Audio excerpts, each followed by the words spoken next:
अस्सलाम वालेकुम दोस्तों, उम्मीद करता हूँ आप खैरियत से होंगे। आज हम देखेंगे कि हम किसी को नंबर्स को मल्टीप्लाई कैसे करते हैं। यह एक अलजेब्रिक प्रॉब्लम है। हमारे पास अलजेब्रिक एक्सप्रेशन है, तो इसको हम मल्टीप्लाई कैसे करेंगे। तो सिंपली आपने ये देखें कि जो फर्स्ट नंबर है उसको इधर फर्स्ट नंबर से मल्टीप्लाई करना है, फिर इसी फर्स्ट को लेके सेकंड के साथ, ठीक है। ये मल्टीप्लिकेशन होगी। फिर इस सेकंड वाले को ले लेना है, इसको फर्स्ट के साथ, फिर इसी सेकंड वाले को सेकंड के साथ मल्टीप्लाई करना है, ठीक है। तो इस तरह हम इसको मल्टीप्लाई करेंगे। तो देखते हैं कि x को जब हम इस x को जब x से मल्टीप्लाई करेंगे फर्स्ट के साथ, तो बनेगा एक्स स्क्वायर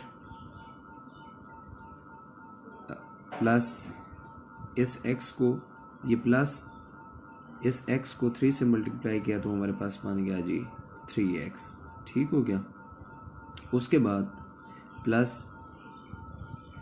क्योंकि ये प्लस है, 2 को x से मल्टीप्लाई किया 2x, अब सेकंड की शुरू हो गई है मल्टीप्लिकेशन।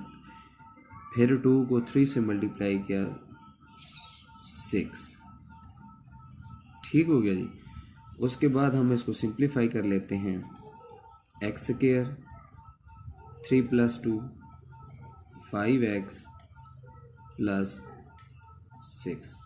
तो इस तरह हम किसी भी अलजेब्रिक एक्सप्रेशन को मल्टीप्लाई कर सकते हैं, ठीक है। ये नहीं कि आपने सिंपली ये नहीं करना कि इस नंबर को लेना है ऐसे मल्टीप्लाई करना है, फिर इसको लेना है ऐसे करना है। आपने सिंपली एक ही फर्स्ट जो टर्म है उसको लेके आखिर में दोनों के साथ, तीनों चारों सब के साथ अलग अलग उसकी मल्टीप्लिकेशन कर लेनी है, ठीक है। उसके बाद ये आपका क्वेश्चन रॉन्ग नहीं होगा और इसमें कोई गलती नहीं होगी, ठीक है। तो उम्मीद करता हूँ आपको ये एक छोटी सी शॉर्ट सी वीडियो पसंद आई होगी। इसी के साथ इजाज़त दीजिए। अल्लाह हाफिज़।